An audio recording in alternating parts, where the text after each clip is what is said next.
સરદારના નામે સત્તાના પગથિયા ચડ્યા ને મારા ને તમારા બાપનું નામ ધોળે દીએ અમદાવાદ સરદાર પટેલ સ્ટેડિયમમાંથી નામ ભૂહી અને મોદીનું પાટિયું લટકાવી દીધું.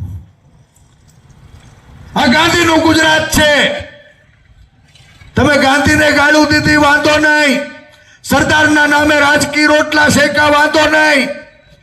જે સરદારના નામે તમે રાજકીય રોટલા શેકા બાપ, આજ સરદારના નામે સત્તામાં બેહી મારા ને તમારા બાપનું નામ થોડા દિવસે અમદાવાદ સરદાર પટેલ સ્ટેડિયમ ઉપર કાળો પીસડો મારી અને મોદીને લટકાવી દીધા. હુંકારોય ન કર્યો ને ત્યારે મારો જયસિંહ પરાનો અમરેલીનો જાગૃત નાગરિક એ ભારતીય જનતા પાર્ટીના અહંકારી શાસકોને સવાલ પૂછે છે કે જો તમે હાચા સરદારના હાચા વારસ હોય ને બાપ, તો એક વખત અમદાવાદ સરદાર પટેલ સ્ટેડિયમ ઉપર ફરી મારા સરદારના સ્વાભિમાનને સ્થાપિત કરો. આ પરેશ ધાનાણી આજીવન રાજકારણ છોડી દે.